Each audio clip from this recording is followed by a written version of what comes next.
Hello, I'm Nina Gill and I'm delighted to welcome you and namaste, everybody. Particularly warm welcome to Minister Akbar Bas-Ikut, Ambassador Manjeev Puri and Annika Hedberg.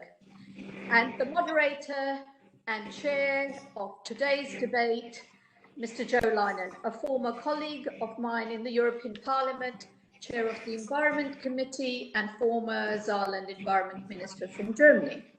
Now, before I hand over to Joe, a few words about me and Europasia Foundation Limited.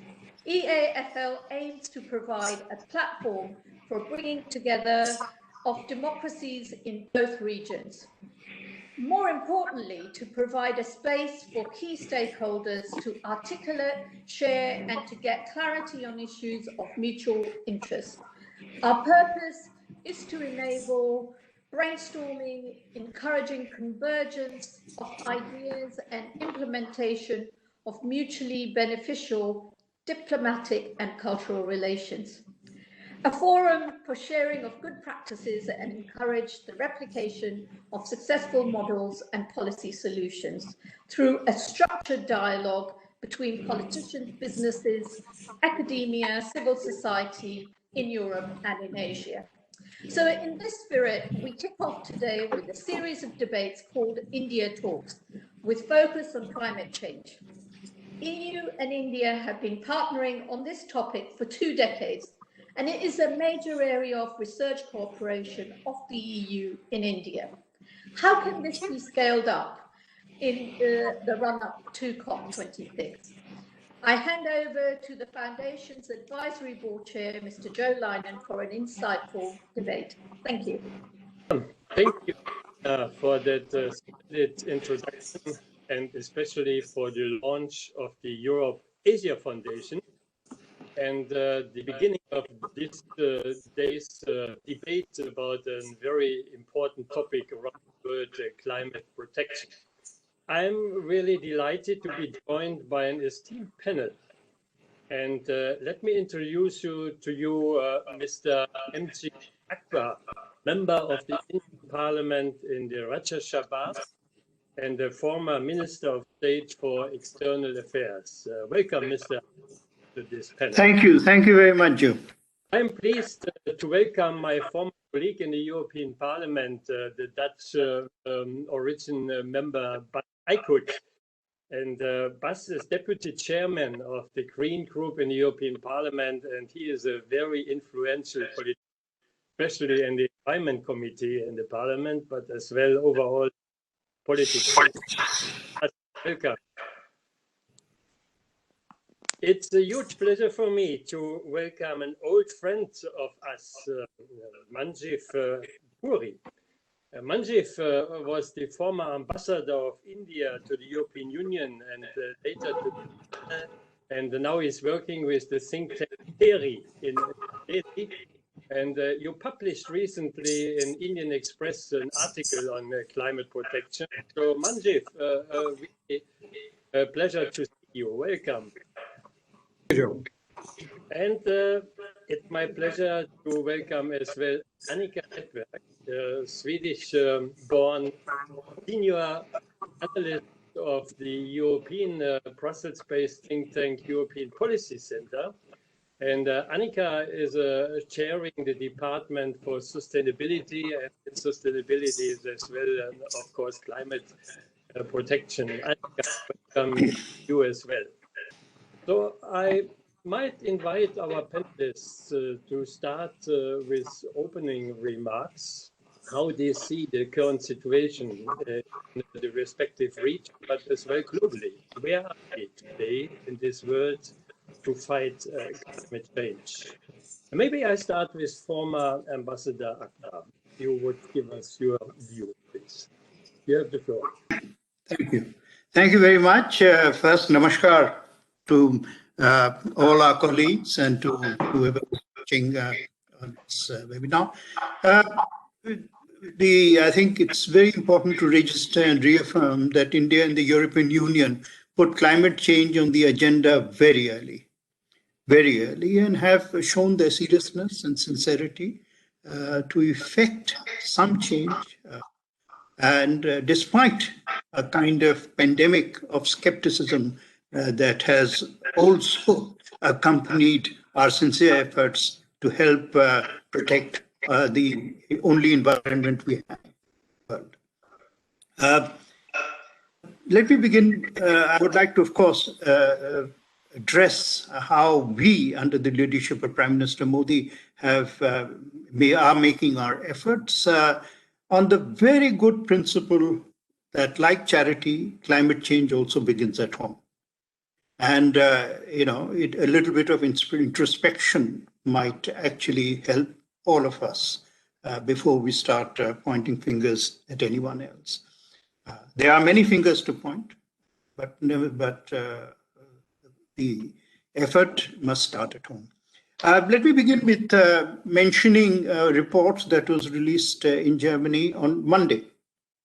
And this was the Climate Change Performance Index, right? It was released on 7 December, last Monday. And India, we are very, very pleased to say, is in the top 10 best performers on climate change. I don't want to mention, but since there are other countries which have a problem of emission, China was 33rd and USA, unfortunately, was near the bottom of the list. You must see this in the context that in 2014, when Prime Minister Narendra Modi took office, India was 31st. And since then, it has consistently improved its performance. Now, I would like to actually share with you how this has happened. And perhaps in trying to explain how, there might be a few guiding principles for friends and colleagues. The most interesting part about Prime Minister Modi's content and style of governance is his ability to make issues like climate change part of good governance. Now, he believes very strongly that change can only come at the pace required if change becomes a mass movement. This is, for instance, how he made the cleanliness movement in India into a top of the mind for every Indian. It was a very remarkable performance, and for which I think he should really be given more credit than sometimes I feel he is given. But similarly, on climate change, how did he turn it into it's a continuing story, it's an evolving story. So we can't declare victories very easily. But the fact that we are ahead of the game, it's itself, I think, a continuing victory. And how did he do it? When he says, for example, that we are committed to producing 175 gigawatts of renewable energy by 2022, it's not simply a figure that he throws into the air for speeches. It's an objective which India is committed to and which India will achieve. And just in case you think that is not enough, he has now put the goal for 2030 at 450 gigawatts of renewable energy. In this effort to create the circular carbon economy approach. Now, what is the philosophy behind it? The philosophy behind it that India has always believed in living in harmony with nature. Right? We know that climate change is a problem because, in many respects, it is a conflict between human nature and nature. And in order to save nature, we must have the ability to amend human nature and then create policies which actually clean the environment while doing good for the people. What is good governance? Good governance is improving the quality of life of the citizen. Okay. Now, let me give you one example, Joe, because I'm sorry if I have extended the time, but I do want to give one example in order to prove what I'm trying to say. In a scheme called Ujjwala, 80 million new smokeless kitchens have been created through gas cylinder. Now, 80 million smokeless kitchens, please understand the impact of that alone on climate change. LED bulbs, 38 million tons of carbon dioxide emission have been stopped. Our plan apart from the, eliminating the single-use plastic, is to destroy 26 million hectares of degraded land by 2030. The ISA, the International Solar Alliance, now has 88 signatories, and of course, we're very happy that EU is one of our partners in this. And this is the combination of good governance, democratic spirit, and a world and a desire to protect, as I said, the only environment we have, the only world we have, from the depredations of our own behavior. Okay, thank you so much, Minister Akbar. That sounds quite forward-looking and optimistic. From the index place 31 to better than the 10 best in the world. That looks good. And you mentioned that the climate action starts at home and that you need good governance. Bas, how is it in Europe? Good governance and climate action at home. What are we doing? It has been said already. Europe was quite early on in getting climate change and climate change policies off the ground. We had a quite extensive climate package until 2020, where we are now. We were also quite early in promising a climate change policy package for 2030. And that was approved in the course of the last years. But I think we are now entering a more difficult phase. Of course, there are a couple of issues where you can be very optimistic and positive. The development of renewables, for example, the development of e-mobility, which is really developing fast. And I'm sure we will get to that as well, because also a country like India is taking steps there. So you see on some of the sectors good improvements, but at the same time we are now also entering the fields where the low-hanging fruit has been harvested, and we are now also getting in more difficult areas where of course the resistance is also getting and we are having exactly that debate as we speak. Tomorrow and the day after tomorrow, the European heads of state will come together again. They do that quite often. Of course, they will talk about Corona, COVID-19, but they will also very much talk about climate change action and an increased ambition for 2030, meaning that the package we adopted should be reopened and should be improved. And that is a debate that we will have next year. And the level of ambition needs to be decided by the heads of state tomorrow and the day after. And there you will see differences of opinion. But I have good hope that the European Council will come to a resolution. There are, of course, other issues around rule of law as well, but that seems to be solved if the latest news is correct. Let's see. But that would mean that we could hopefully get to a conclusion tomorrow and the day after tomorrow, which is very important because on Saturday it's 5 years after Paris, right? It's a 5 years anniversary of the Paris Agreement. So I think it's about time that Europe can come to that celebration with a renewed 2030 ambition, which then hopefully also will lead to an increased national determined contribution, which then hopefully, and I think that should also be the discussion, lead to a year of 2021, where in the world we are all of us going to step up that ambition. It is challenging. We are getting into more difficult areas, but I think the people, and that's I want to conclude with, because that's also what former minister said, the people are asking us to move on here, and the mass demonstrations that we have seen, the support for climate action has really and is still increasing in Europe. And I think that's also something you see in the world, and I think world leaders should listen to that wish of the people as well. Yeah, thank you, Bas. Outlook, indeed, we are celebrating 5 years of Paris Agreement, the first global climate pact, so to say. And I think that India and Europe have been partners over there. And now it is the moment to implement our promises. And former Chief Puri, I read an article in Indian Express how you think we should implement the Paris Agreement. And what is your feeling globally? You have been around the world. Are we on, or do we have a deficit that we should fulfill and fill? Please, you have the floor. Joe, thank you very much. I'm very honored and delighted to be here. Now, the minister mentioned the International Solar Alliance. We've also done another major initiative called the Climate Disaster Infrastructure Initiative. Yep. And this is, again, extremely important. If we can get ourselves together, regulation, very important, new technologies, extremely important.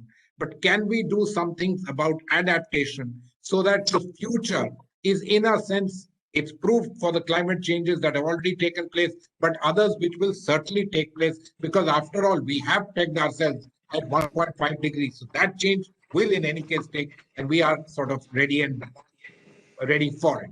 So Annika, you're from Sweden, and at least in our part of the world, a young girl from Sweden has pushed politics forward, Greta Thunberg, and I know that Sweden is quite advanced in climate protection, but awareness is growing, but is not enough. And how you see the situation? Are we on track, or are we lacking behind? The corona crisis has provided us very valuable lessons for addressing the existential climate crisis. It has demonstrated how important solidarity and cooperation is in times of a crisis. It has shown that politicians can act swiftly if they so wish, but it also has shown that action that is required may sometimes mean that or entail substantial and drastic changes to how we live and work. And recognizing that this transition will not happen if people are not on board, it's extremely important to continue communicating the urgency and the rationale for action, and to get people to change their habits and contribute to managing the crisis, as they are and have a key role to play in this transition. And I think that also, just to say, it's that we've seen during the corona crisis that at times of emergency, countries, businesses, individuals can stretch themselves beyond what was earlier perceived as unthinkable. So we really should take this in heart as we also address the sustainability crisis. And we need to keep in mind that, as the corona crisis has well highlighted, the importance of prevention, mitigation, and resilience building is a key. And this is obviously in the interest of India as well as the EU to do all that we can to proactively manage this transition and work together in the areas of common interest. There needs to be a big movement globally to go ahead, and just look what's happening in next year, how we come out of the corona crisis, and that the World Economic Forum is moving to Singapore because it's a safer place than Switzerland, and the title is The Great Reset. So, of course, there will be debates. What is happening in the world after Corona? We have to look ahead, and whether climate is still a top priority or whether it is a little bit lost. And what are the tools that we have in our hands to manage the climate crisis? And there may be comment on innovation that Manjev Puri was mentioning. It will be a race for new technology. And how do we cope with new technologies to decarbonize our society and economy? Who wants to come in? I think Bas has about. Yeah. Yeah, first maybe indeed on the setting, after Corona, I think we all were a bit wondering, how is this going to change? How is the Corona crisis going to change? Well, public perception on the one hand, and then of course also the political responses. I think if I keep it a bit to the European level, what is very interesting is that the entire reaction after the first wave, and just be very clear, the first reactions of governments were a bit defensive and nationalistic, but I think we recovered quite quickly from that. And then we really had a serious discussion on don't we need a serious European investment program? Because it is very clear that our economy is vulnerable, that our economy is taking a huge hit. So we need to reply to that, and we need a European response to that instead of, national fragmented responses. And for the first time ever, you've seen political support for that, even from countries who are usually a bit less enthusiastic about European investment programs. And I think Joe, Annika, and I are all from those countries, are not always at the forefront fighting for a European investment program. Manjev, you mentioned innovation in your article and in your contribution. Can we really have a benefit from Corona with all the digital stuff, and how is that accelerating? Please, you have the floor. Joe, thank you. Let me make a small point here which will interest people. Solar power has become cheaper in India than coal-generated electricity during the daytime. We are all working on batteries and what we can do in terms of 24/7 kind of situation. But this one fundamental change has propelled solar power in India like nothing could have done. Economics matters, and we are trying to get the economics right. In India, we are trying to do two things in a big way. The first one is decarbonize electricity generation, and B, electrify everything else. You can see what that will do in terms of CO2 emissions, GHG emissions. Now, I want to leave one thought with all of you. India and the EU, European countries collaborate on a lot. You mentioned the European Investment Bank. Look, I was very fortunate and very happy that the big involvement of EIB in India took place when I was ambassador there, when Prime Minister Modi visited, and we signed this bid agreement to finance the Lucknow Metro. Now, their presence and the fact that metros are coming up all over India is going to be one of the biggest benefits that we will bring in terms of lowering not just local pollution, CO2 emissions and GHG emissions in India. So the European Investment Bank is very critical, and I'm glad it's a big player in India. Let me just say one last thing. I think we all need to look at fuels for the future. And I think there's a lot of conversations taking place around hydrogen.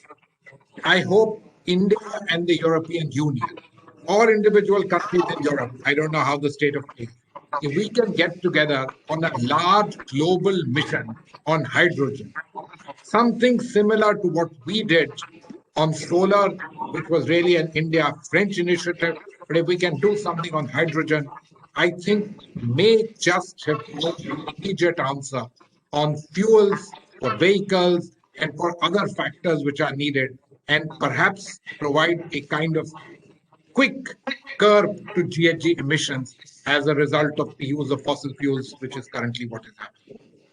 Yeah, indeed. Hydrogen is a multi-vector power that can in very different aspects.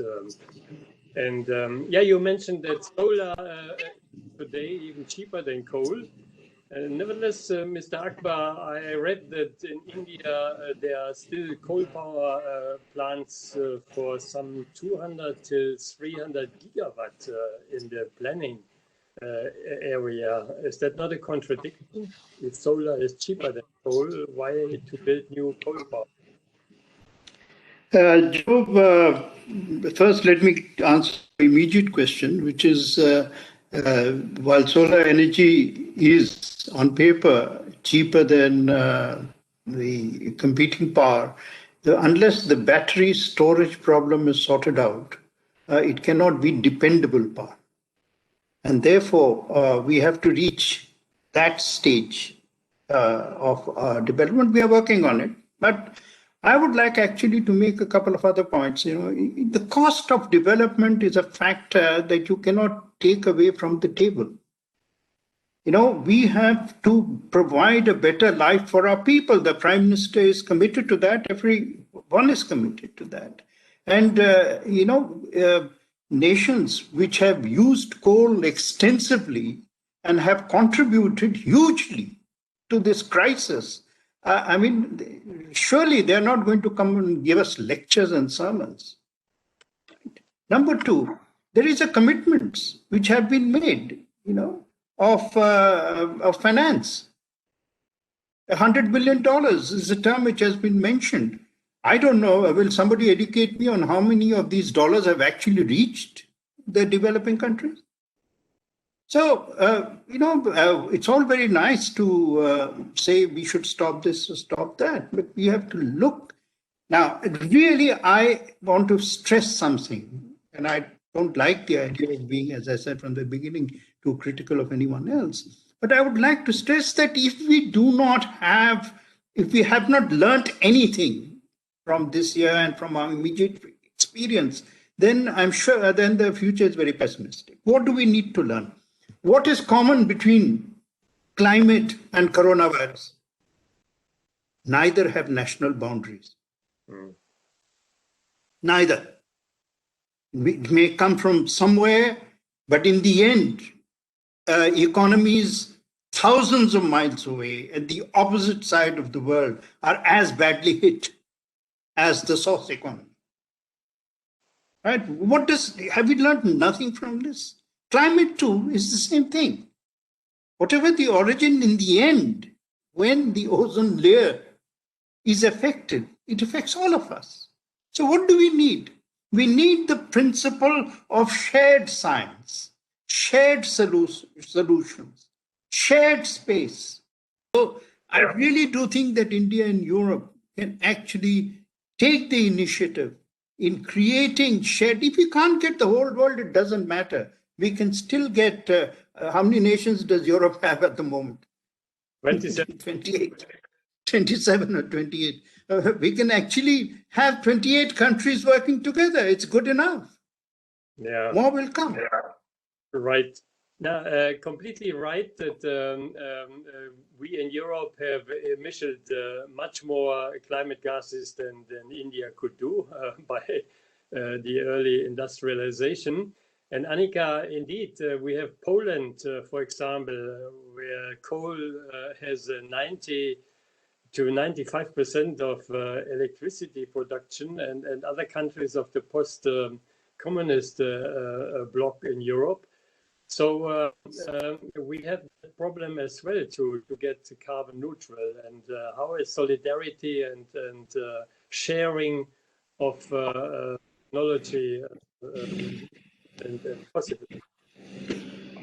Thank you. And maybe what I could just pick up also on saying, when you asked the question whether Corona could help to accelerate the transition, I think that be it in India, be it in EU, be it across the world, I think first of all, we need to recognize the rationale for the green recovery, and we need to commit full-heartedly to this transition. And I think it was a great example, although obviously there are issues to be addressed, but the example of solar is very telling. There's a very, very strong economic case already for investing in solar, as it is in many cases it can be cheaper than the alternatives. And if we were also to internalize the externalities, and we were to take into account also the other benefits that can come with actually cleaning electricity, for example, the benefits for air quality, obviously we see that this is win-win, and this is the direction where we need to go.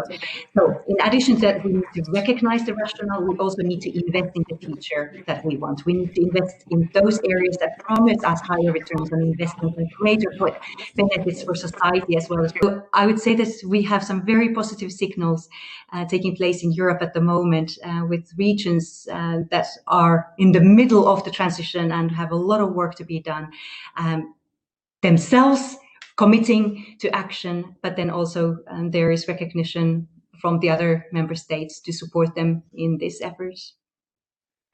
Yeah, I think there is consensus that we have to decarbonize the energy sector, that the renewables are one hope and partly already cheap, that hydrogen is the big expectation in these days, that we have to develop it. I saw that Japan is now launching a huge hydrogen program, and Toyota is claiming to be #1. And they want to have airplanes and trucks run by hydrogen. We didn't touch nuclear. I don't think we should do it on this panel. It would be another issue. What I want to come to, because it will affect us all, is what Manjif was mentioning, the adaptation. I read that the glaciers around the world are melting, and you are in India, in a part of the world where from the Himalayan there could come a lot of water down to the valleys, and maybe there's even a geopolitical game where your neighbor China and Pakistan could play a certain role in the whole water issue, and how you see that danger to come.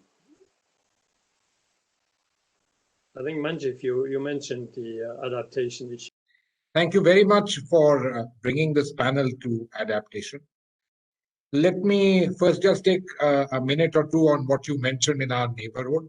Look, this is a serious issue, and these issues have been there for quite some time. And the issues of riverine usage, lower riparians, etc., are very serious issues as far as we are concerned. The other countries are also aware of this. But it is important in global interest that these kind of geographical changes are not done, because nature is something that if we live in harmony, it will be good for everyone, us, them, and all of them. So I leave this at that. But let me make a point to you about adaptation. And let me make some very big issues. You know, some of the largest cities of India are right by the seaside. This includes Mumbai, which is one of the world's largest cities, and where the issue of a rise in the levels in the Arabian Sea is a real factor. We have to reckon with it. I wish answers were as, I wouldn't say easy, but if they could have been done like Bas's country, the Netherlands, did some 200 years back. But with the kind of populations that we have, some 20-odd million people, this is all easier said than done. We also have had huge amounts of issues with cyclones. We've had issues about drought, rain patterns changing. So many of these things need to be studied in greater depth.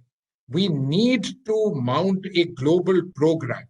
And I was very glad that recently when the UN Secretary General, delivered this State of the Planet address of his, where he spoke about net GHG neutrality by 2050 globally across the world. He specifically mentioned adaptation as one of the principal points of taking action. Why did I bring this up? Because, Joe, again, taking the cue for what your colleague Bas had just mentioned, each and every one of us goes for regulation. It's something that we know, it's something that we can do, and I don't say it's not important. It's very important. But to try and take care of what has already happened and what we know is going to happen becomes a case on who will make the investment, how will it happen. If we keep our focus on that, and again, I believe if this remains an important element of India-EU cooperation, because you are a continent which has experience. You, for example, cleaned your rivers and done a great job with that. If we look at these particular factors, I think we could be doing immense service to humanity, not just in India, but Europe could be, in a very big manner, a great player for the developing world as such, especially in the tropics and elsewhere, where climate change certainly can hit us quite, and we are vulnerable. Yeah. That's exactly what Mr. Akbar was mentioning before, sharing science, sharing knowledge, sharing technologies. That is something we should do. because others might have the technologies and not give them away, or to give them away very expensive, Mr. Akbar. The adaptation issue is as well an issue of many technologies, I would say. Joe, you know, so the problem that you have outlined has been with us forever, right? Those who have been advanced at every stage of history have been reluctant to surrender or concede their advantage to those who don't have the advantage. That's been the reality of all phases of empires, kingdoms, colonization. Look at what you have. But if we reach the 21st century with the mindset of the 16th, you're not going to reach the 22nd century. And if this experience, as I said, now, look, let's look at the positive side. Even while we are talking, I think there has been far greater sharing of science, experimentation, and trials in the creation of vaccines than I cannot think of a comparable instance in which the world has actually cooperated. We in India, at the moment, I think 8 companies, 3 definitely on the anvil of creating a vaccine, but that vaccine is a shared creation. And in fact, its application is also going to be shared. We have actually shown and proved that we have learned something. We have the Green Climate Fund.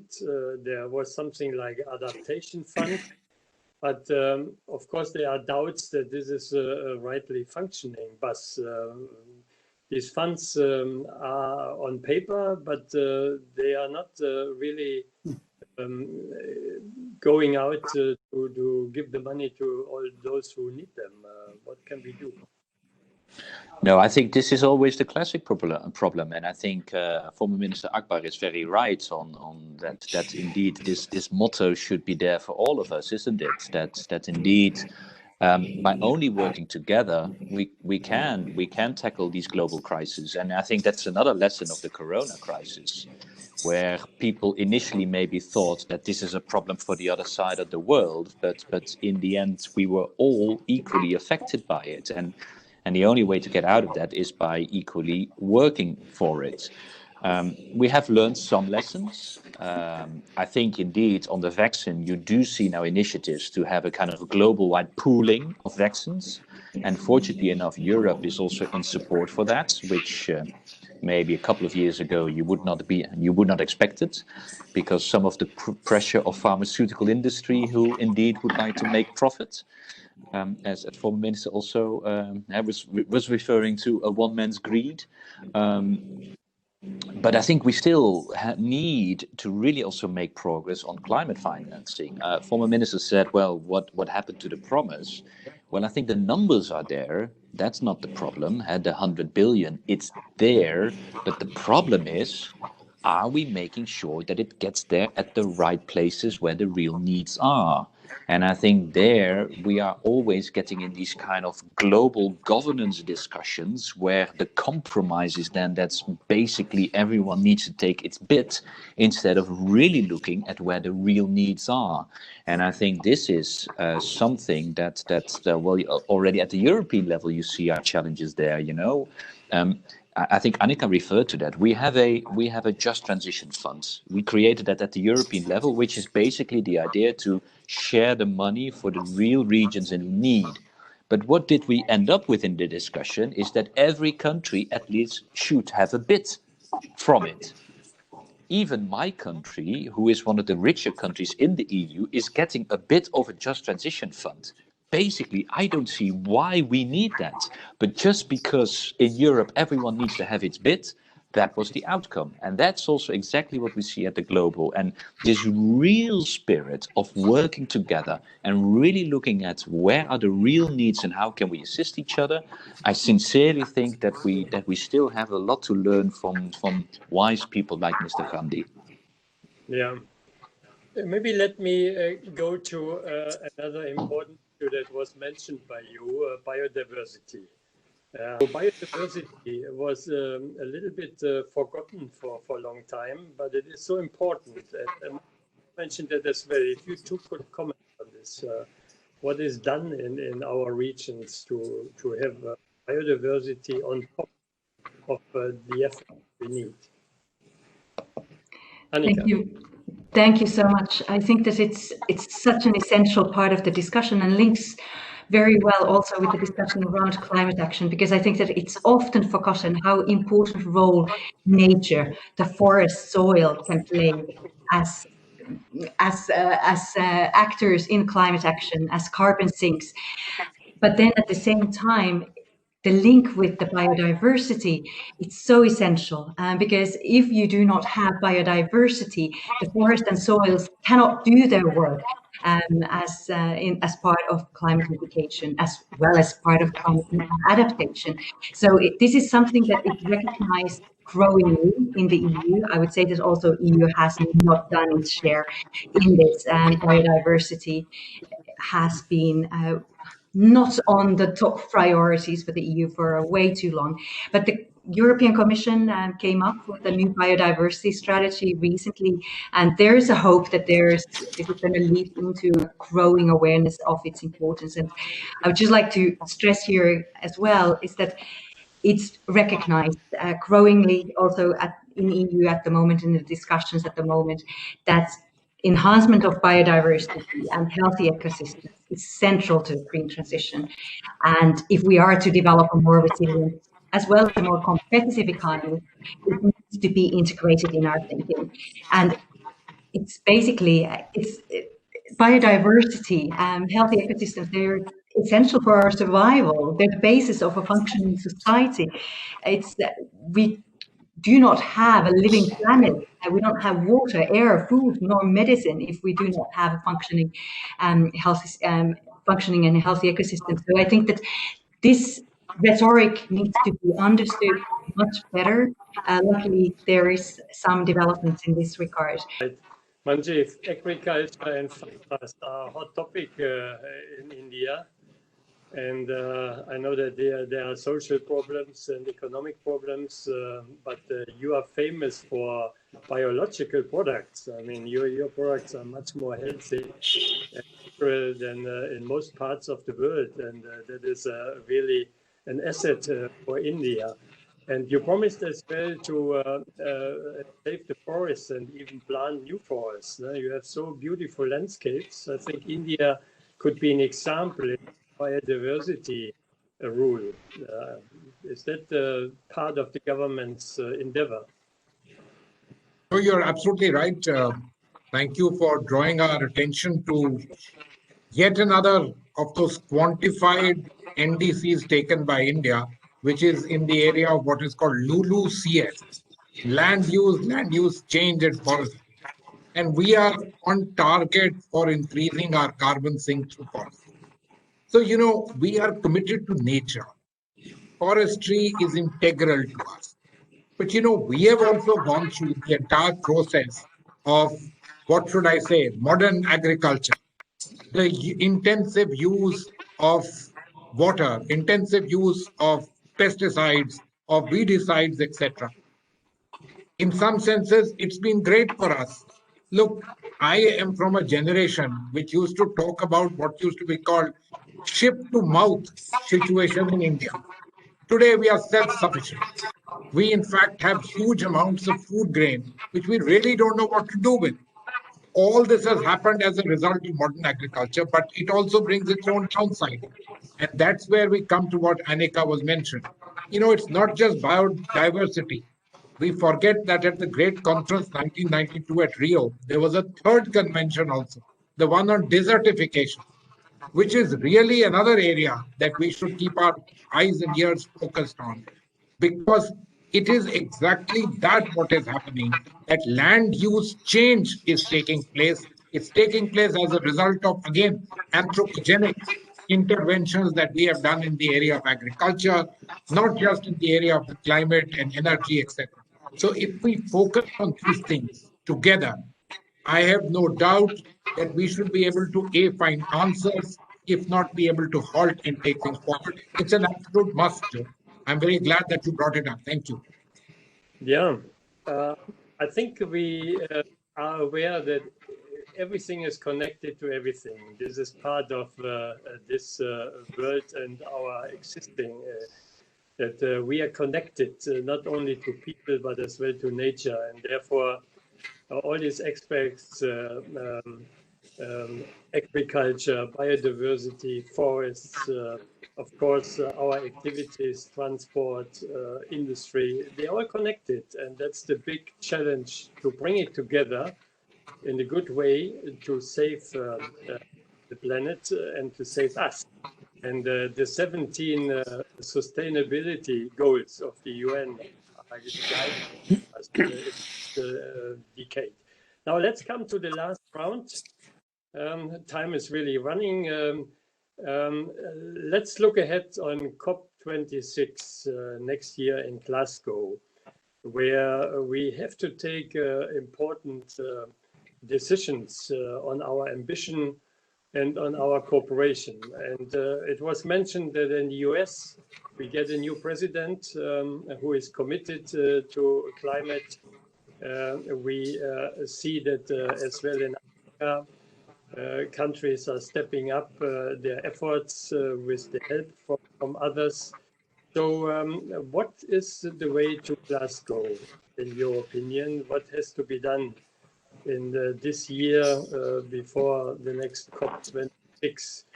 And maybe I start the reserve order and start with Annika this time, and then go ahead. Maybe shortly. Thank you very much. Obviously, it's for stakeholders or partners like the EU. We need to get our act together. We need to be able to put our figures on the table, what we are committed to.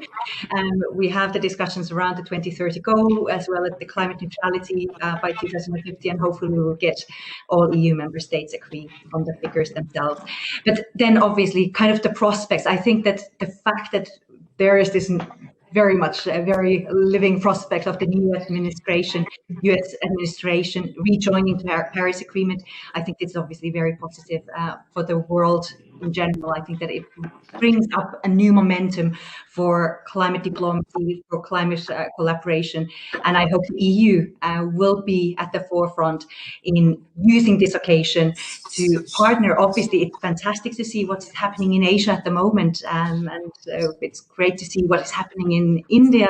But obviously, with China's, Japan's, South Korea's commitments to climate neutrality at the moment, it's really the momentum. Ukraine has left the station and the race to the top is on. So this is really, let's use this next year to the race to the top, and let's see who comes out fastest and can deliver and also help others on the way. I would say that in this regard, the competition is different.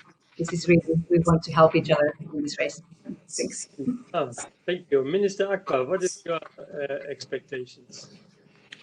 Oh, I thought the reverse order would have two people preceding me. But anyway, Joe, let me just try and be very practical. We've already had much experience in discussion of this subject. What we need is an honest audit. Who has done what? An objective audit.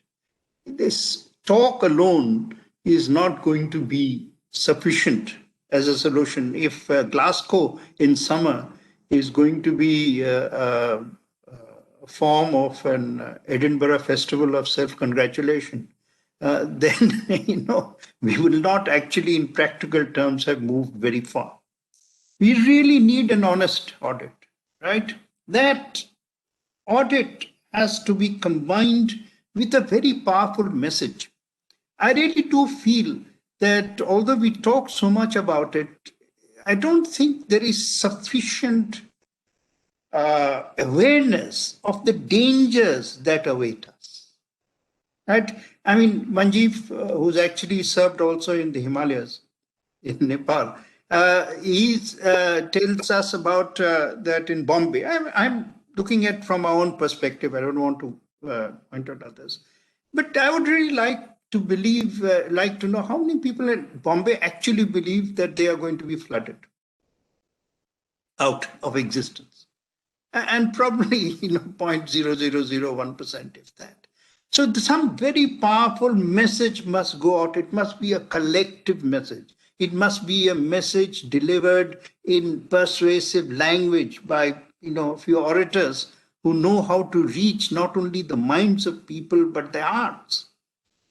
Experience showed us if the pandemic had not created an atmosphere of fear, we would not have searched for solutions so quickly. Let us be clear about that. And let us get this message.